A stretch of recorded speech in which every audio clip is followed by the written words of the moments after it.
சித்திரமேனே தாழம்பூ சேலை அணியும் ஜாதிப்பூ சிற்றிடை மீது வாழைப்பூ ஜோதிக்கும் செண்பகப்பூ பெண்ணல்ல பெண்ணல்ல ஊதாப்பூ சிவந்த கன்னங்கள் ரோசாப்பூ கண்ணல்ல கண்ணல்ல பூ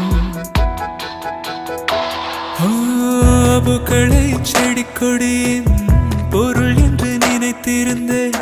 பூவை உன்னை பார்த்த பின்னே